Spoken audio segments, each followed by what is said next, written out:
Hi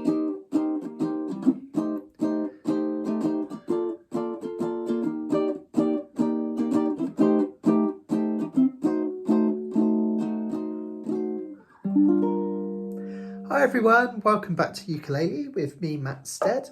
In today's video, the first of this new course, we're going to have a look at some really nice jazz chords, which have a really beautiful, rich tone.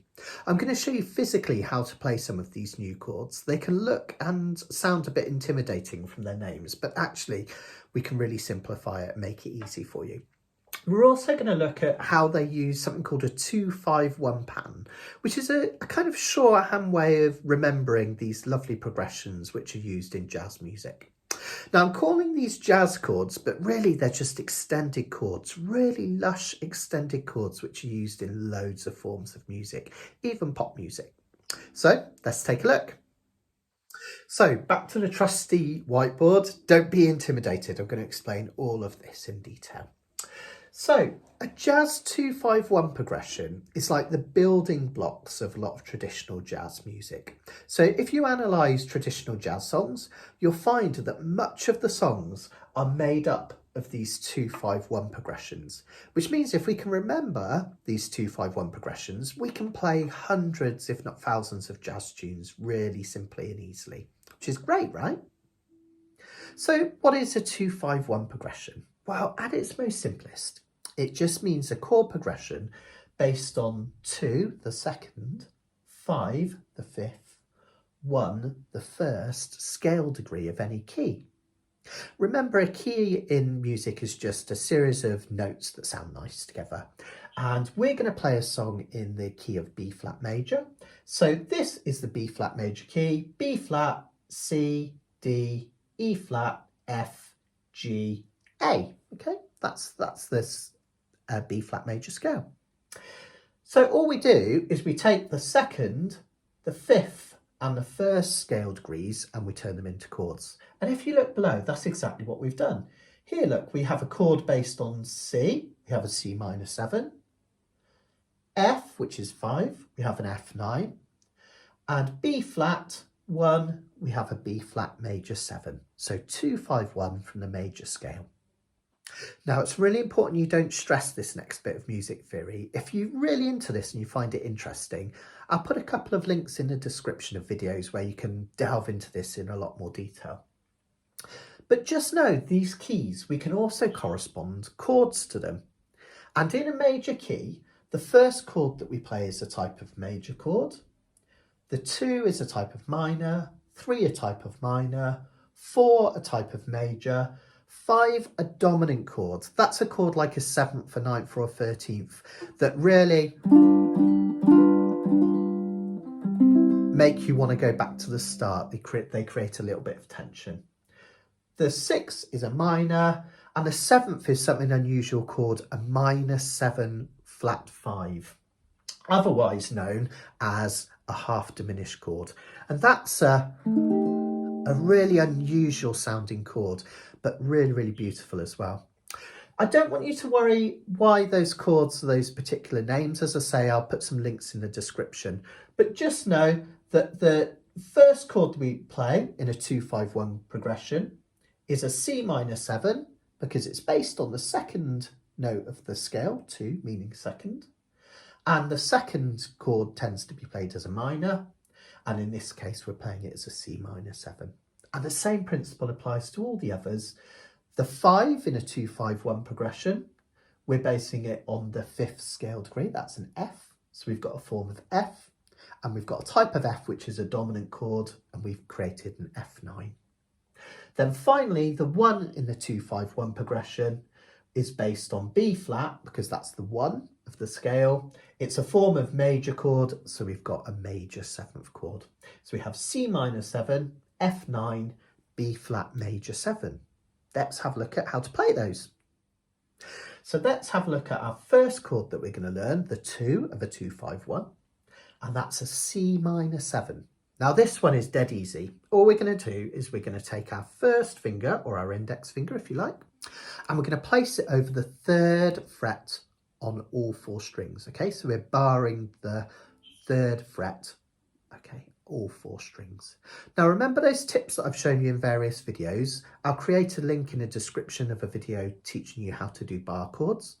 But remember, we want a little bit of that finger poking over the top. We don't want it to just touch those strings like that. We want a little bit over the top. That's because we have more strength in this lower part of the finger. And notice as well that I'm placing it towards the right hand side of the fret, over here, not over here. The further I go to the left, the more likely I'm going to get buzzes and kind of chunked sound. I want it to be nice and clear. So I take that index finger, thumb on the back of the ukulele, keeping that ukulele at that lovely 45-degree angle, put the pressure on and just strum down a C minor 7 chord. Now, it might take a little while to build up the strength to get these bar chords sound cleanly. If they're a little bit kind of like that at first, don't stress it. Just get used to playing them as shapes and then work on your strength afterwards. We'll look at some exercises later in the course to help with that. First chord, C minor 7. I kind of give these nicknames to help me remember them. I call that big sausage. I know it's a bit ridiculous. And for us vegetarians, it can be a veggie sausage, okay? But big sausage, just playing your first finger over all 4 strings at the 3rd fret. That gives us a C minor 7. The next chord, which is the 5 chord, this one, there's a couple of different ways to play it. In effect, what's happening is we're covering that 2nd fret again, but we're also introducing a finger onto the 3rd fret and we're covering the bottom 3 strings physically of that one.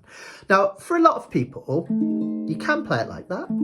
For a lot of people, that's quite awkward because this finger is bigger than this one, so it kind of feels awkward doing that. There's a few ways you can counter that. The first is the way that I do it, is I actually use my 3rd finger on this fret, 3rd fret to cover the bottom 3 strings physically, and I just put my index finger over here on the 2nd fret. And this 2nd finger is just kind of floating around really. Sometimes I'll even add it to that 3rd finger to give it a bit more strength. Okay, so that's this chord here. Now, another important thing to know about this chord, this F9 chord, is that because this finger is covering the bottom 3 strings, this finger that is creating this bar here across the 2nd fret doesn't need to push down hard on all 4 strings. It just needs to have enough pressure to cover that note there on a G string. Okay. I'm using a low G, so it might sound slightly different to yours, but high G is absolutely fine. Just place them up there, or you could play it like that. Or some people will even use their 2nd and 3rd fingers. Okay, so any way that you can do it to make it sound nice is great. Just play it through the best way you can at the moment. One last way of playing it, which is another really nice way of doing this chord, is to use what I call like the waterfall of fingers. So we're actually going to use all 4 fingers, and you can place your index finger on the G string here at the 2nd fret, and then these other 3 fingers, place them all on a string on that 3rd fret. So can you see I have 3 fingers in a row on the 3rd fret on the E, C, E and A strings, and this index finger just touches up here.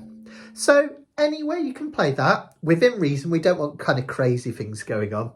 See if you can get comfortable and practice that F9 chord. And then when we put them together, we have C minor 7, and then we move back to F9. Okay, and the reason they sound so lovely together is that there's actually only 1 note difference. If you think about it, if we move that top green dot back a fret, that would give us that F9 shape, and that's why it gives us that lovely sense of movement, but very subtle from those 2 chords. Let's look at the final chord in this major progression here. Don't worry about this one or any of this, I'll explain all in a minute. Let's have a look at this B flat major 7. It's called a major 7 because it's based on a major chord, and it's the 1 chord. And this one's a bit of a stretch at first. This one can take a bit of getting used to, but I'll show you a couple of different ways to play it. The first way is to bar the whole of that 3rd fret with your index finger, okay, and then reach up to the 5th fret, and with your 3rd finger you're going to bar the bottom 3 strings physically, the C, the E and the A strings. Lovely B flat major 7th chord. This finger looks like it's doing something, but it's not really, it's just floating around. If it helps you, you can place it over the 3rd finger to give you a bit more strength. Now, if you're playing it this way with 2 bars, I call this big sausage, little sausage. Okay, split apart, because they're split apart. If you're playing it this way, remember that this finger only needs to put pressure on this G string up here. It doesn't need to throttle across all 4 of those strings. It just needs to touch that G string, and then the other 3 strings are taken care of by this finger. You might want to experiment using your little finger. There's all sorts of other ways you could play this chord, or you could use a 4-finger version similar to the F9, where we place your index finger here on the 3rd fret and you reach right over with these 3 fingers here. So we're covering all of them. B flat major 7. So if we put those together, we have big sausage. They're strummed 4 times. Big sausage, little sausage. Big sausage, little sausage split apart. Okay. Let's try that together again after 4. 2, 3, 4, barring the 3rd fret. 2nd and 3rd fret. And then split it apart up to the 3rd and 5th. Fantastic. And relax. Now that can take a lot of practice to get that sounding really nice, and getting the right pressure on those bar chords. Okay, but take a practice, just perhaps pause the video at this moment, play that through a few times and see if you can get comfortable with those movements. C minor 7, which is the 2, F9, which is the 5, B flat major 7, which is the 1. And those 3 chords, if you can play them, are used in hundreds of jazz tunes in that order. So you're really getting the building blocks of literally hundreds or thousands of jazz tunes. Now, before we look at the minor 2-5-1 pattern, I really want to stress that I don't want you to stress the music theory behind all this. You can dip into it at your heart's content on my music theory course, link in the description. But just for now, just get comfortable with the shapes of the chords. Even if you don't remember the names of them for now, that's cool. If you get used to the shapes and the sound of them, you'll be able to play them and create hundreds of songs like I mentioned. So don't stress it, just get used to these. And remember, I do that cyclical learning. So we'll come back to a lot of this stuff later in the course as well to kind of re-emphasize it. So I'm going to talk a little bit about the music theory behind this minor progression, but don't stress it. Just have a listen, see if it's interesting. So most jazz songs are built from major 2-5-1 progressions, which we have here, and then what we call a minor 2-5-1 progression. And what that means is it's based on the relative minor scale. Every major scale, like B flat major, has a relative minor scale which has all of the same notes. Have a look at that. This one here is the relative minor of B flat, and that's a G minor scale, okay? And notice that the G minor scale has all the same notes as the B flat major scale. It just so happens that it starts on G, the 6th of the major scale. And then we have A, B flat, C, D, E flat, F. So if you imagine the B flat major scale has started from G and then gone back to the start, it's all of the same notes. But here's the interesting thing. Because we're starting from a different note, we keep all of the chord types the same. So when we do a G, we're still doing a G minor. When we're doing an A, we're still doing a half diminished chord. So that means a minor 2-5-1 is going to have different chord qualities, because the 2 now isn't going to be a type of minor, is it? Look. It's going to match up here. It's going to be a type of half diminished. Again, if all that goes over your head, doesn't matter. Let's just work out how to play this thing. Okay, that's the important thing. So a minor 2-5-1 chord, we have an A half diminished, which can also be called, beware this is a bit of a mouthful, minor 7 flat 5. So we have an A minor 7 flat 5, also known as an A half diminished. And that's the 2 because it's based on the 2 of the minor scale. Then we have a 5 of the minor scale, which now is a D, okay? Now this time we're going to play a D7 flat 9. Don't worry about why it's a D7 flat 9. Music theory nerds, it's because it's based on the melodic minor rather than the natural minor. But honestly, don't worry about that. Just know that it's a D chord because it's based on D, the 5th note in the minor key, okay? That 5th one, we always turn into a form of dominant chord. Those ones that kind of make you feel like you want to go back to the 1 chord. And that makes sense because they come just before the 1 chord, okay? Then finally, we finish with 1 from the minor scale, which is just going to be a type of G minor, and we're going to play G minor 7.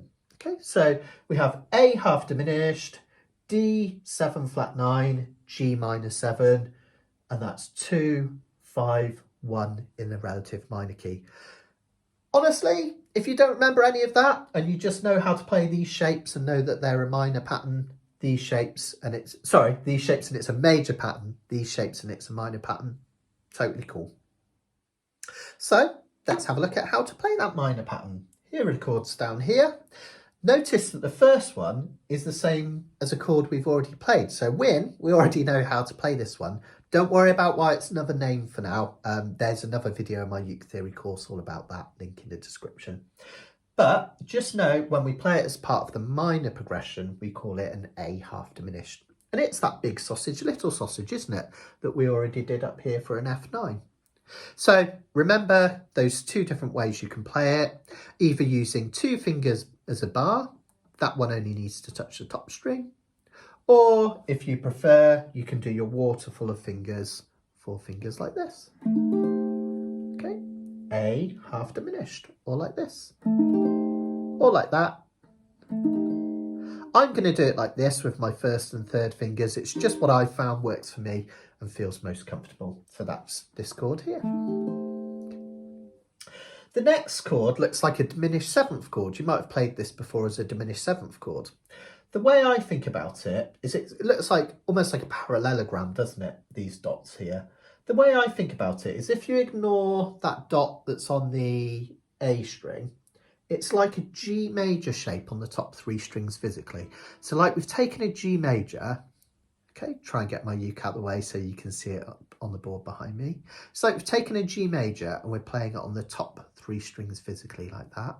And then this little finger comes down and touches the C note or the 3rd fret of the A string, okay? So that's 1, 2, 3, 4. Okay. And that gives us a D7 flat 9. Don't worry why it's called a 7 flat 9 for now. Just know it's a form of dominant chord that makes you want to go back to the 1 chord. Okay. And the 1 chord, I think we've played this before in one of my courses. This one's nice and simple. The way to think about it is rather than thinking about it as 3 fingers, which is one way of playing it, I want you to think about these first 2 green dots as a mini bar. So you're going to use your index finger to cover these 2 notes here on the E and A string. And then your 2nd finger is going to come over the top and it's going to touch that note there on the C string. Now keep your wrist nice and straight here and make sure that this finger here is just the tip of it touching. If it flattens down, you're going to get that sound. So mini bar and then reach over, keep it up nice and straight. That's your G minor 7. So if we put that together, 4 slow strums on each, it will sound something like this. Big sausage, little sausage. Okay, that's that. 2 bars, A half diminished. Then the D7 flat 9 looks like a diminished 7th chord. And finally finish in the corner with this G minor 7. Let's do that one more time. 2, 3, 4, A half diminished. And then all 4 fingers, D7 flat 9. And then we go down to the G minor 7 in the corner. And rest. Fantastic. Now, when you put that major progression up here, with this minor progression, you can play hundreds of jazz songs, I promise. And I'm going to show you a really lovely one. We're going to look at Autumn Leaves.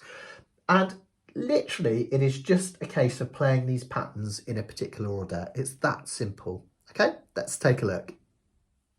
Here's where the magic comes in, right? I hope you survived all that theory and your fingers are doing okay from all those chord shapes. It can take a little bit of practice to get used to those, but gosh, they sound beautiful when you get it.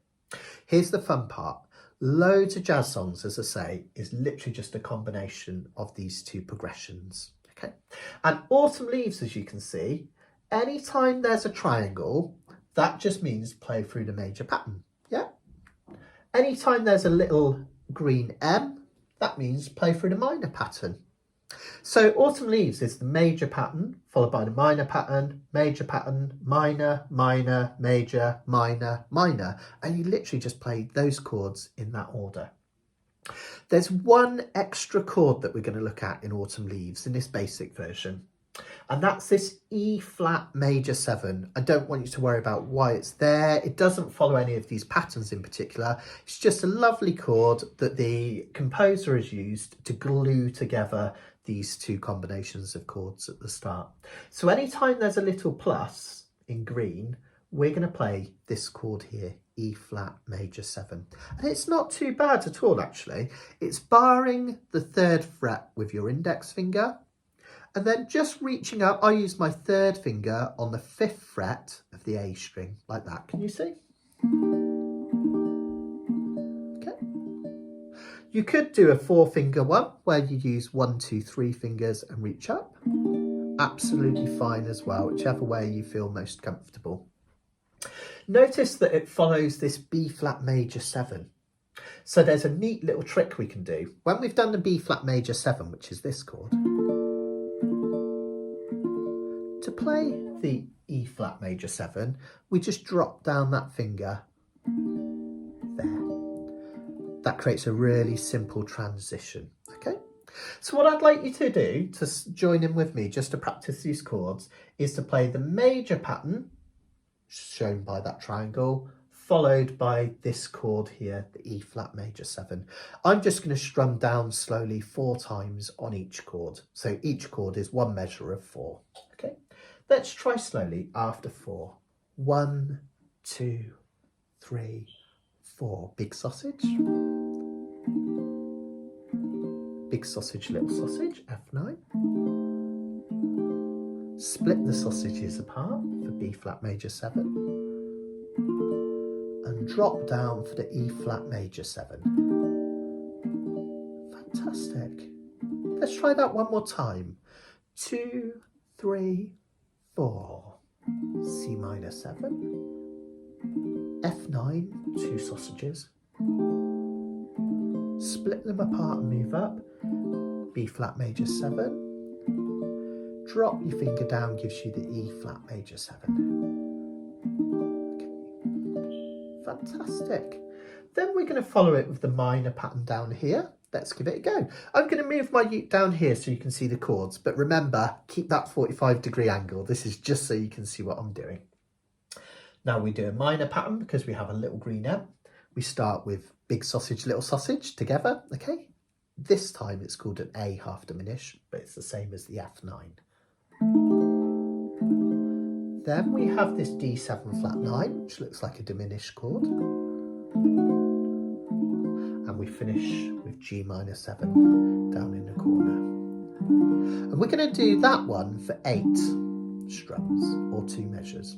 So the minor pattern will sound like this. 2, 3, 4. Big sausage, little sausage. A half diminished. Diminished shape. D7 flat 9. Down to G minor 7. And we'll play that for 8. 5, 6, 7, 8. Okay. That's it. That's the whole song. Believe it or not, that's the chords to Fly Me to the Moon with a couple of changes and hundreds and hundreds of others. Isn't that cool? Just these 2 combinations. So we're going to try putting that together as the whole song. Okay. First off, I'm just going to talk you through it with your fingering and what the chord names are and when to put them in, and then we'll try it with the vocals so you can see how it sounds. There's only one more simple rule I want you to apply to be able to do Autumn Leaves, and it's really simple, is that whenever you get one of these chord progressions, like the major one or the minor one, this last chord I want you to play for 8 beats or 8 down strums. Okay, it's that simple. The only exceptions is where you've got the orange chord, the E flat major 7. So here we would play 4, 4, 4, 4, because we've got that. Here, because there's no cross, 4, 4, 8. Here, because we have it, 4, 4, 4, 4. Here, because we don't, 4, 4, 8. Same on. Even this one here, which is the major pattern, because we're not playing that chord, 4, 4, 8. You'll see what I mean. Don't worry, just follow it along and I'll talk you through it. I'm going to put my uke down here so you can see the board, okay? This will be available as a printable PDF, and I really suggest at this point, if you haven't already, if you can just take a break for a minute and print it off, it might be helpful to have in front of you. You can use the screen if you prefer, absolutely fine. So I'm going to count to 4 and then we're going to start playing these progressions through. I'll talk you through them as we go, so don't panic, okay? I'm going to start with a major pattern followed by the gluing together chord, the orange one there. Let's have a go. 1, 2, 3, 4. Big sausage, C minor 7. Big sausage, little sausage, F9. Split them apart and move them up for B flat major 7. Then the orange chord, E flat major 7, take that finger down, good. Then we do the minor pattern, big sausage, little sausage again, A half diminished.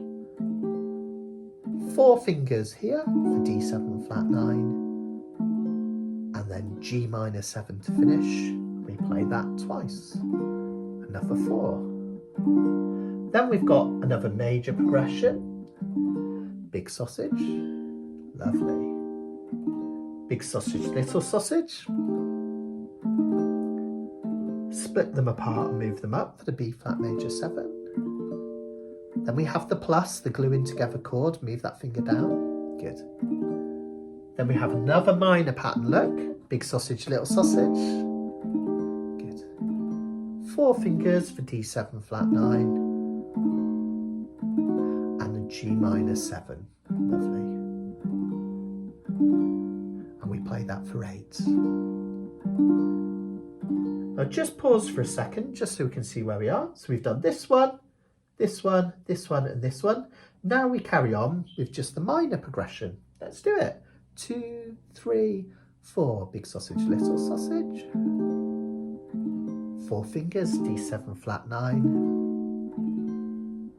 and down to the G minor 7. Play that for 8. Now notice we've got a major pattern next. See that triangle? Big sausage on its own. F9, which is big sausage, little sausage. Take them up and split them apart for B flat major 7. And we're going to play 8 of those, no plus there. Okay, that takes us to here. Then we've got 2 minor patterns in a row. Let's do it. 2, 3, 4. Big sausage, little sausage. 4 fingers. Lovely. G minor 7. 8. Good. 1 more minor pattern. Big sausage, little sausage. 4 fingers. And we finish on that G minor 7. And let's finish after 4. Lovely. So you can see it's just a case of putting those patterns together. We have the whole song of Autumn Leaves. Let's put it together with the vocals. I'll sing over the top so you can see how it all works and you can enjoy the fruits of your labour even. And remember, all you've got to do is follow this little key downwards. Triangle means major pattern, plus means add this chord. Little m on its own just means minor pattern, playing this one twice. Major with that one, minor through, playing that one twice, minor through, playing that one twice, major through, playing that one twice, minor through, minor through. Just see if you can follow it along with me. The brilliant thing is if you get lost, just see what fingering patterns I'm doing and you can copy them because it's only going to be one pattern or the other, right? So let's give it a go. I'll sing over the top. I'm no Ella Fitzgerald, but hopefully it'll be just enough for you to get an idea of how the song goes and how it all works and pieces together. In terms of strumming, you can quite simply do down strums with your thumb, 4 with each chord, apart from the ones that last for 8, obviously, like that. You could use your index finger and kind of create a bit of a mute, if you prefer. Either of those is absolutely fine. Keep it simple because you've got a lot going on with this left hand. For those that are feeling a bit fancy pants and they want to do something, I'm going to play it this way. I'm going to play a walk, walk, running, running. That means simply down, down, down, up, down, down, down, down, up, down, up, down. But I don't want you to sweat that. You can join in any way you like. You can even just play the chords once and then it gives you time to get ready for the next chord. It's all about practicing this left hand and getting used to the sound and feel of these chords. That's the important thing, I promise. Okay. Come in after 1, 2, 3, 4, 1, those autumn. And I want you to come in on the word leaves. I'll show you what I mean. I'll give you one try. 1, 2, 3, 4, 1. Those autumn leaves. We start there. Drift by my window. Okay. I'll tell you when we're playing either a major pattern gluing together chord or a minor pattern and just follow it along. Let's keep the tempo nice and slow. This might take a few goes round to get really comfortable with it.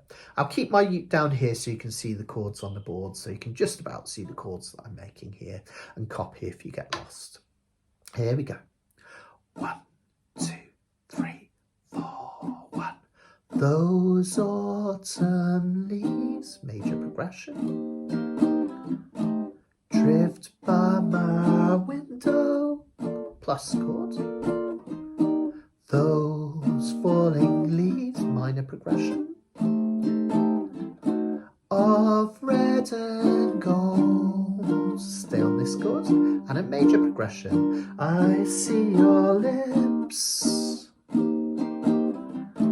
Those summer kisses, plus orange chords. Minor progression, those sunburned hands I used to hold. Another minor progression. Since you went away, the days grow long. Major progression, but still I hear that autumn song. Stay on that chord. Minor progression. But I miss you most of all, my darling. Another minor. When autumn leaves start to fall. Lovely, right? It might take a little bit of practice to go through them.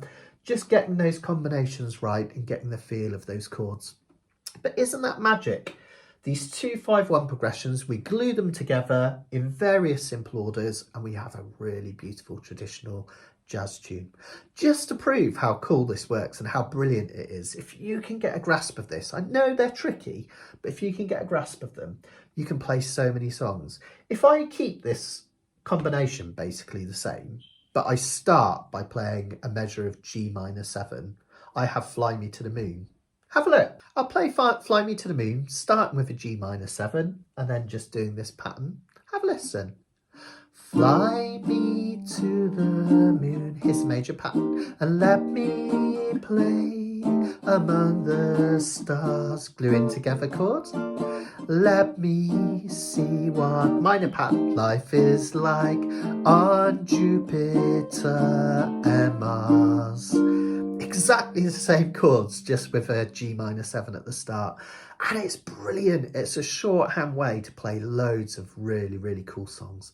And they have that really lovely, rich sound to them because all of these chords feature 4 notes. So really lovely chords. In fact, some of them, if you're playing on piano, would feature more than 4 notes, but we've only got 4 strings on our ukulele. Now, one last note of reassurance. These are really, really tricky chords, aren't they? Using these bar chords, they can take a bit of getting used to. Don't worry if you weren't able to follow that through straight away. If you can just practice these chords one at a time until they sound nice. Stick with one combination at a time, so maybe just practice that major pattern, make sure you've got that sounding nice, then perhaps add the joining together chord, and then practice the minor pattern. One of the chords is the same, so you already know it, and you'll soon get it. It's really, really magical. Just stick with it and take your time. And a nice way to do that, if you're struggling with these chords, to practice them, is actually just to hit one chord and count to 4, rather than strumming all the way and playing something a bit more complicated. So you could literally 1, 2, 3, 4, 1, 2, 3, 4, 1, 2, 3, 4. That will allow you to play along with my video, but it will give you a little bit more time between chords to get your fingers in place for the next one. Really cool way to kind of learn in a gentle way.